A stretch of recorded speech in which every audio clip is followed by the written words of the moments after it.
Hello everybody and welcome to the Thursday edition of Video Clips, and I have a couple of issues I want to talk about today that all go to one major point, which is how people in this country continue to be more health conscious according to all the surveys, but getting heavier and sicker as the days go on. And the first issue has to do with how perceptions about food change the choices that people make. And one of the issues about this, I teach a class called Nutritional Issues and Controversies, where we look at federal policy and how the FDA regulates various things. And the FDA and food companies are constantly going back and forth on health claims, what types of claims you can make about foods, and what type of fortification you can use, claims you can make about it. And so we end up with all of these ridiculous claims. For example, a product like vegetable oil margarine, 100% fat, that claims to lower cholesterol. Are you kidding me? And calcium fortified chocolate chews that promote bone health. Oh my gosh, I wish chocolate promoted bone health. I'd be the happiest female on the planet, right? But this is all ridiculous. But the reason why these companies fight for these types of claims is that research shows that this matters, makes people buy the product. And a new study confirms that not only do these types of claims lead people to choose the products, but they lead them to eat more of these types of products too, because they think that they're more healthy. So for this particular study, 186 participants were shown pairs of foods that were either just regular, no claims, or had nutrition claims such as reduced fat. The foods presented with claims actually had the same number of calories. There was no difference, but the researchers wanted to measure the perceptions that the participants had about the foods. Participants determined the portion that they were going to eat on their own, and they were asked to estimate how many calories were in the food that they took. They also were asked on a scale of 1 to 5 to tell the researchers how guilty they felt about eating the food. The choices were reduced fat and regular coleslaw, low-fat milk and Sprite, and Frosties and Special K cereals. All really bad in my opinion, but that's not the point here. The participants consistently rated the foods with claims as being lower in calories than the regular choices, and they consistently also chose between 28% and 71% larger serving sizes on the foods that were labeled with health claims. Labeling food as reduced fat was most likely to result in underestimating calories and increased portion sizes. Now, one of the issues I discuss in my book, Food Over Medicine, just came out a couple days ago, is the confusion that results from people going in a grocery store and looking at all these packages. And I'm not talking about people like you and I'm talking about people that are just starting the process of trying to be health conscious and actually believing what's on these packages. And the misstatements that are made by food companies about their foods.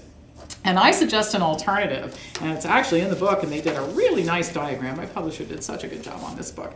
But basically what I suggest is that the only thing that you can do on a food label, this would be if I were head of the FDA for a brief moment. I'm sure it would be a very brief moment and they would get rid of me, but here would be my rule. Okay, food companies could put really beautiful pictures of the food on the front, and they could make claims like tastes great or easy to prepare, kids love it, that kind of subjective type of thing.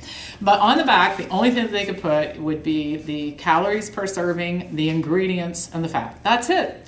And you'd have to list all of the ingredients together. Like you couldn't separate sugar into a whole bunch of different types of sugar. You just have to have all the different types of sugar in one lump wherever those would appear in the order of things. And then we could teach people to just read the ingredients list when they are choosing the food, and I think that they would find that that doing so would help them make better choices. I remember when I first started teaching our Wellness 101 classes, a woman came up to me after class and said, after this label reading session, I think I might have been better off eating the boxes that some of the stuff came in than the food itself.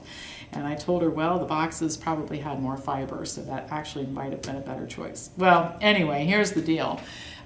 We just have to teach people to read the ingredients list, ignore all the rest of the background noise, and the old rule, if it seems too good to be true, it is too good to be true. Chocolate chews to build bone health. Are you kidding me? But, people like to hear good news about their bad habits, as Dr. McDougall is fond of saying. All right, so on to another issue.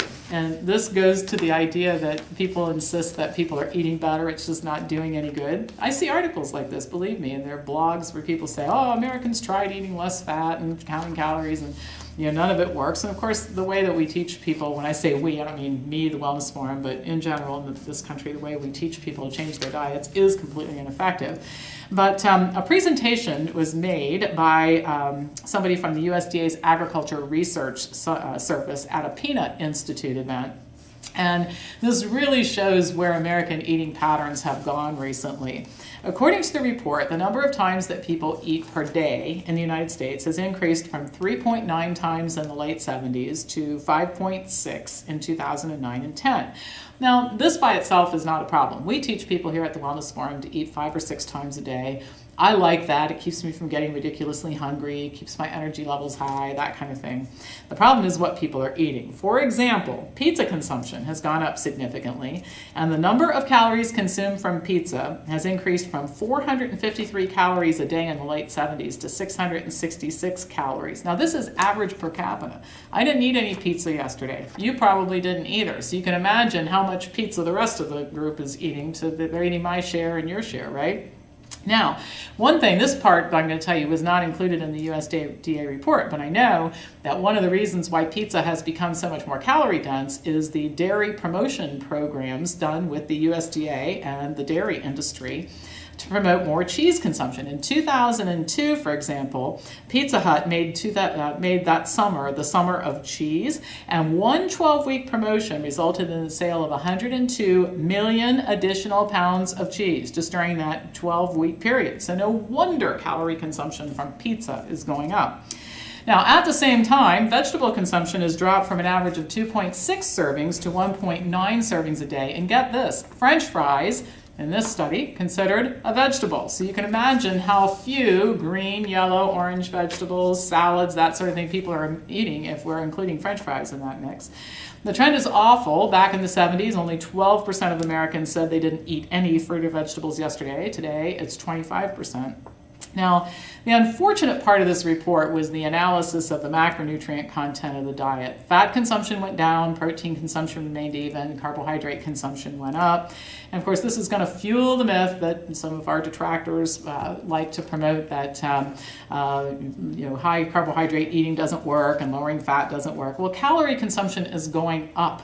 And so you're going to see a little trend in fat consumption going down, but not as a percentage of calories. I mean, and as, in terms of carbohydrate consumption, as you can tell from this data, people aren't eating sweet potatoes and black bean soup. They're eating pizza with cheese on it, no vegetables, no fruit, no salads. I mean, they're eating French fries. So don't tell me that Americans are eating a health-promoting diet by the Wellness Forum standards, and it's just not working.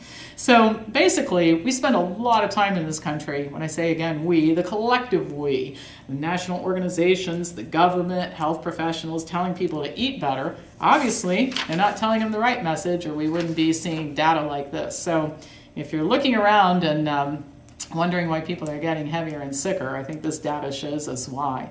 And I guess the last thing I'll say is when people tell me that people are eating better, I wonder what part of the world are they living in? Okay, I'm here in Ohio, of course, but I travel all over the place. I was in New York last week. I've been to California this year.